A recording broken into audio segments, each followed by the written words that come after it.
तुम्हारा अपराधी मैं हूं पार्वती। मैंने ही तुम्हारे पुत्र का वध किया है।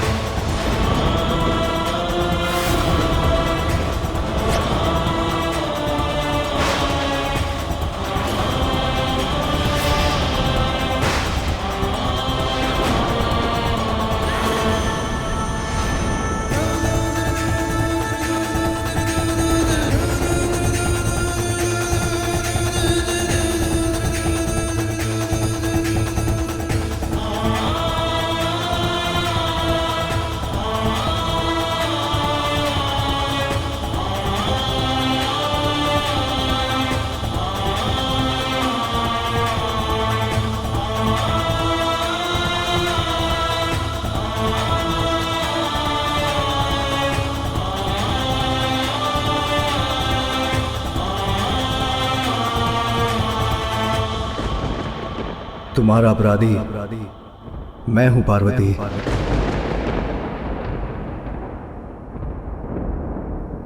आपने किया मेरे पुत्र का वध, किंतु क्यों स्वामी?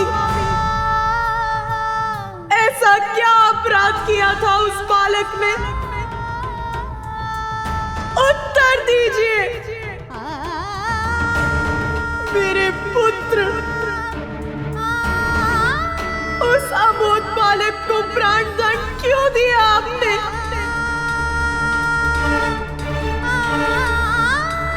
मैंने कुछ पूछा है आपसे, उत्तर दीजिए। मां कर हृदय पुत्र की मृत्यु का कारण समझाने पर भी कहां समझ सकेगा मां। और तुमसे क्या कहूं, दुखद सत्य तो यह है कि इसके शीश को इसके धड़ से विलग कर इसके प्राण हरने वाला मेरा ही त्रिशूल था। वो बालक जिसका जन्म अभी ही हुआ था, जिसने संसार को जाना तक नहीं था, उसका इतना भयंकर अंत हुआ मेरे ही स्वामी के इस तीक्ष्ण त्रिशूल से। इतना कष्ट हुआ होगा उसे, उसका प्राणांत हो गया। क्यों क्यों हुआ ऐसा? जो मेरे ही हृदय का स्वरूप था, मेरी ही कल्पना से जन्मा था, जो मेरी ही आज्ञा का पालन कर रहा था, उसके किस दोष के लिए ऐसा भीषण दंड दिया आपने उसे? उसके शीश को कैसे विलग किया आपने?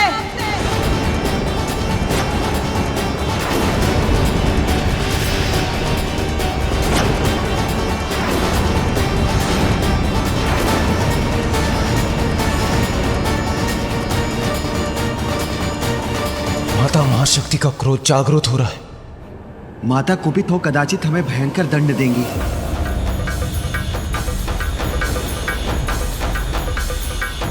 जो हुआ वो अत्यंत कष्टप्रद है उमा, किंतु नियति के चक्र से तो मैं भी मुक्त नहीं। ये मैं तुम्हें कैसे समझाऊं? हमें क्षमा कर दे माता। माता, हमसे बहुत बड़ी भूल हो गई। माता, हमें नहीं ज्ञात था कि ये बालक आपका पुत्र है। माता, इसने हमें और प्रभु को भी भीतर प्रवेश करने से रोक दिया था। ठहर जाइए, किसी को भी भीतर जाने की अनुमति नहीं है। माता, जब उसका विरोध कर भीतर प्रवेश करने का प्रयास किया तो उसने हम सभी को पराजित कर हमारी दुर्दशा कर दी। किंतु माता, उसमें दोष हमारा ही है। वो प्रभु ने तो मात्र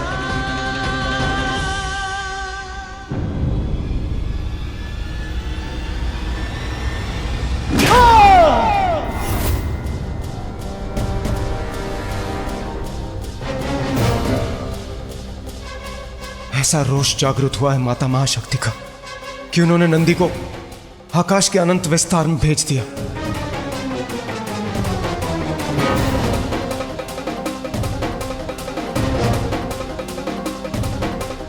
भीतर नहीं जाने दिया ना मेरे पुत्र ने।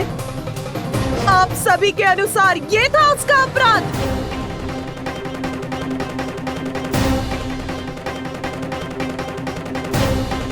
माता के आदेश का पालन करना आपकी दृष्टि में अपराध कब से हो गया देवराज?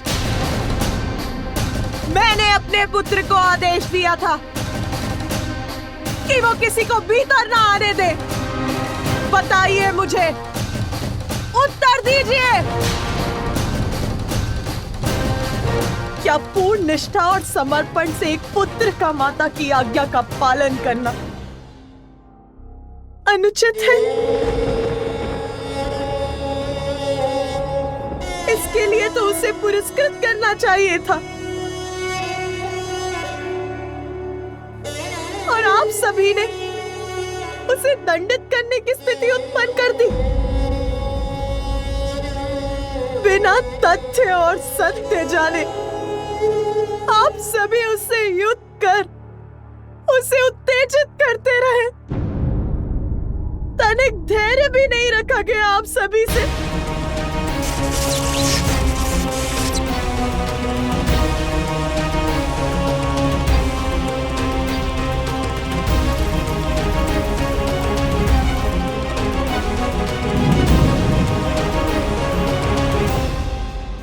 सभी देवता एक साथ होकर एक बालक पर अपना शौर्य प्रदर्शित करते रहे।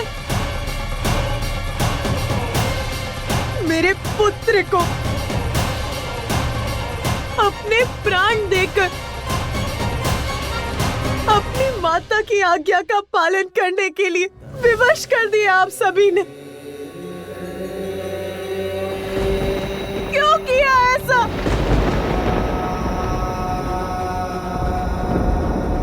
एक बार भी नहीं सोचा कि जिस असाधारण बालक ने आपको भवन में जाने से रोक दिया,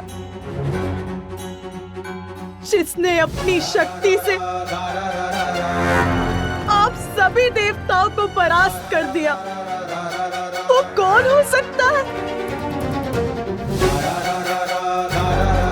और यदि उसने आपको रोक ही दिया था तो थोड़ी प्रतीक्षा ही कर लेते।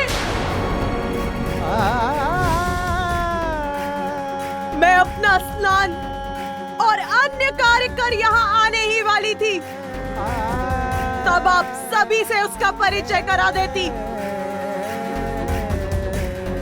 किंतु देवताओं का अहंकार ये कैसे स्वीकार करता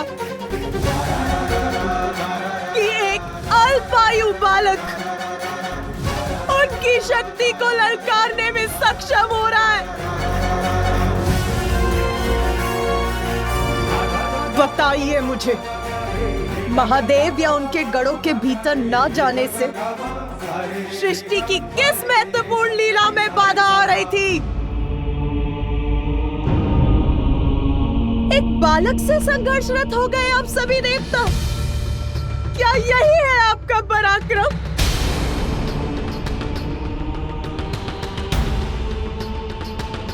एक बालक से, मात्र एक बालक से क्या हानि पहुंचाई थी उसने किसी को? क्या वो आपसे आपका पद मांग रहा था देवराजेंद्र? मेरा पुत्र, मेरा कोमल हृदय,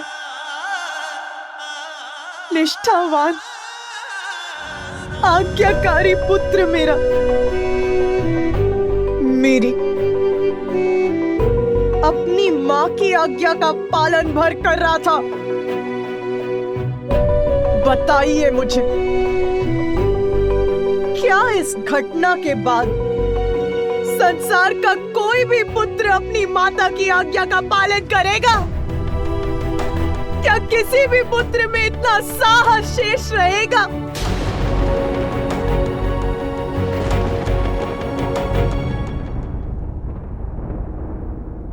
आपको ज्ञात है मैंने पुत्र प्राप्ति के लिए कितनी प्रतीक्षा की है। कितने समय से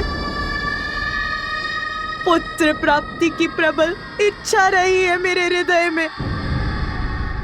इसका तनिक भी अनुमान है आपको कि पुत्र प्राप्ति का वरदान प्राप्त करने के लिए मैंने कितने कष्ट सहे हैं? बताइए, है ज्ञात आपको?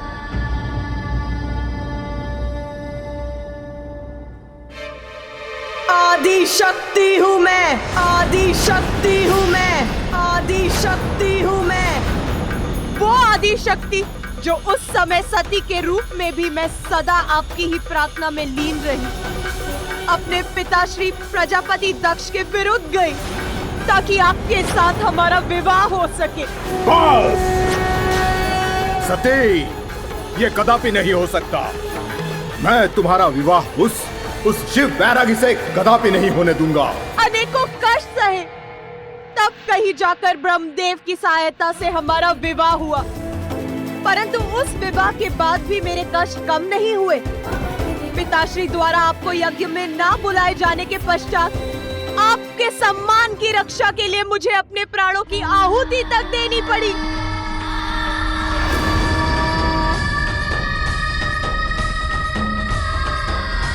सती का अंत अवश्य हुआ, किंतु उसकी इच्छा पूर्ण रही। इसीलिए मैंने पुनः जन्म लेकर आपको मनाने के लिए वर्षों तक तप किए, ताकि इस बार मेरे पुत्र प्राप्ति की इच्छा पूर्ण हो सके। किंतु आप वर्षों तक समाधि में लीन रहे। आपको तो इसका आभास तक नहीं था। किसी प्रकार पुनः आपसे विवाह हुआ और वर्षों पश्चात जब पुत्र प्राप्ति की कामना की तो देवता अपने संकट लेकर आ पहुंचे। हमें आश्वस्त कीजिए हे दयानिधान कि आपके और माता पार्वती के संयोग से कभी भी कोई भी संतान जन्म नहीं लेगी। मेरे प्रथम पुत्र को आपने उनके कार्यों में लगा दिया। मैंने कुछ नहीं कहा। मैंने द्वितीय पुत्र के लिए पुनः कठोर पुण्य व्रत तक किया। मुझे एक ऐसी संतान का वरदान दीजिए, त्रिमूर्ति के समक्ष गुण हो उसमें। तथास्तु।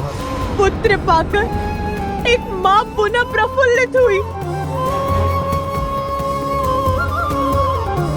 तो आप सबके साथ मिलकर स्वयं मेरे स्वामी ने इतनी निष्ठुरता के साथ मेरे पुत्र का वध कर दिया।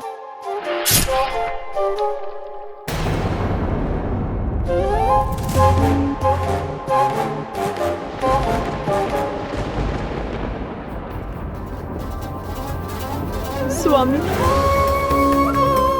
आपका त्रिशूल तो इसीलिए है ना कि उसका प्रयोग कर आप दुष्ट जनों से, अपने भक्तों और अपनों की रक्षा कर सके, और आपने उसी से अपने पुत्र का वध कर दिया।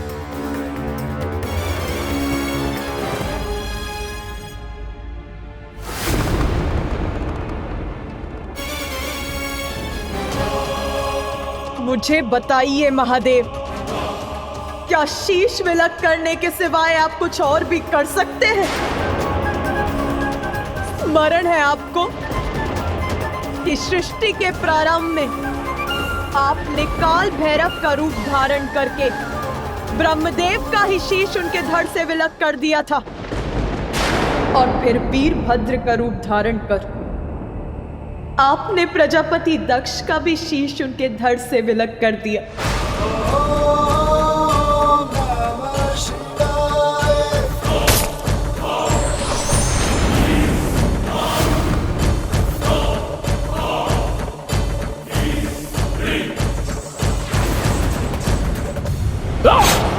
किंतु इस बार तो आप सभी सीमाएं लांघ गए।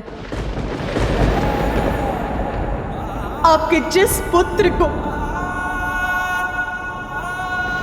आपका स्नेह प्राप्त होना चाहिए था, आपने उसी पुत्र का शीश उसके शरीर से विलक कर दिया।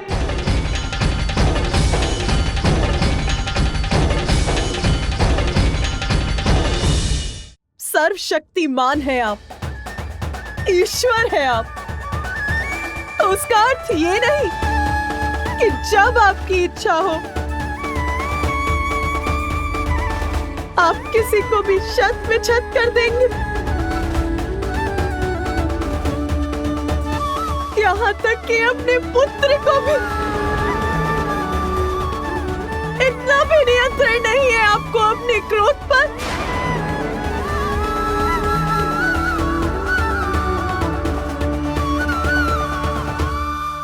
मुझे मेरा पुत्र पुनः चाहिए। आप तो ईश्वर है ना महादेव, मेरे पुत्र को पुनर्जीवित कीजिए।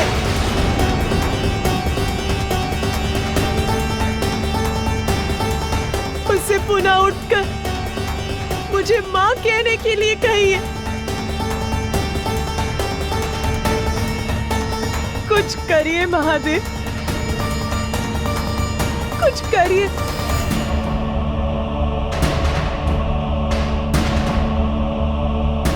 अन्यथा मैं भी अपना नियंत्रण खो दूंगी।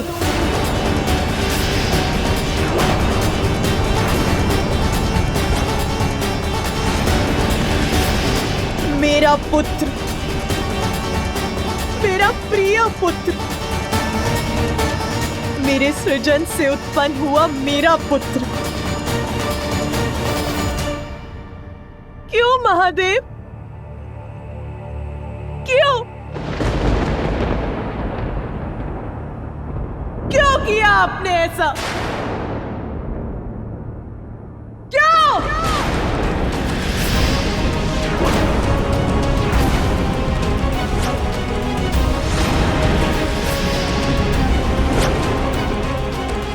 देवी पार्वती का क्रोध अपने चरम पर है, और अगर उन्होंने प्रचंड रूप धारण कर लिया तो अनर्थ हो जाएगा।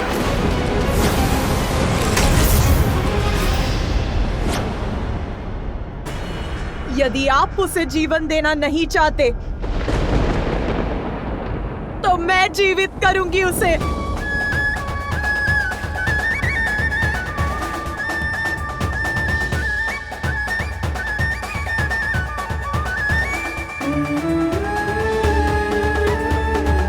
मैंने ही उसका सृजन कर उसे जीवन दिया है, तो मैं ही उसे पुनर्जीवित करूंगी।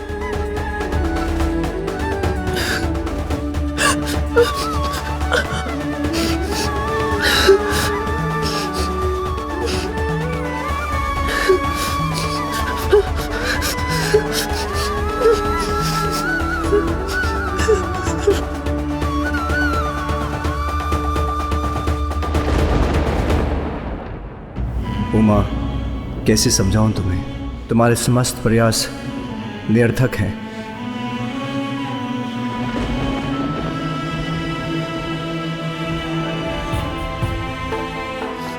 ये क्या हो रहा है? इसका शीश क्यों नहीं बना पा रही हूं मैं? उसे जीवन क्यों नहीं दे पा रही हूं मैं?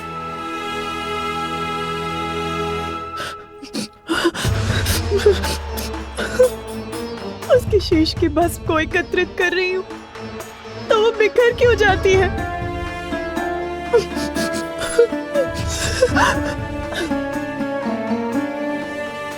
रुक जाओ उमा,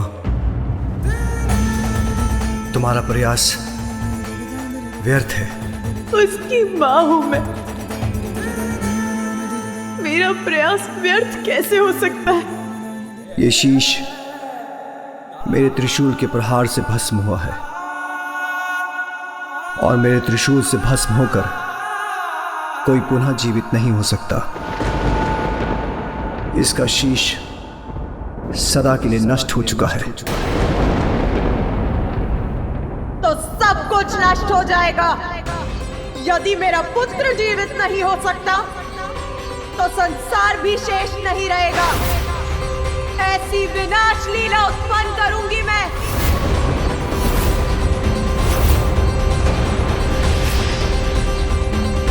आप सभी नारी को क्या समझते हैं?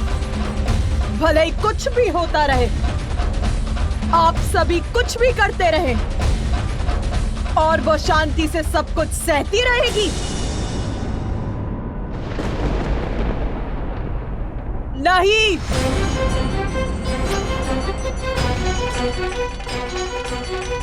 नारी संसार को जन्म दे सकती है तो उसको मिटा भी सकती है।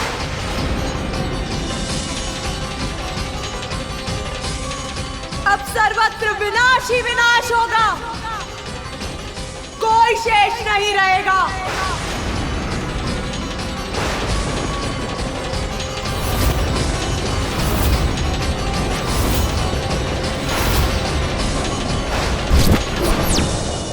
महादेव, देवी पार्वती का उग्र होना संसार के लिए उचित नहीं, उन्हें रोकिए। यदि वो महादेव के कहे को अनसुना कर दे तो आप ही उन्हें समझाइए प्रिय। अब समझने की आवश्यकता देवताओं को है स्वामी, जिनकी दृष्टि में पार्वती पुत्र का कोई महत्व नहीं था। इस संहार लीला में मैं भी देवी पार्वती के साथ हूँ।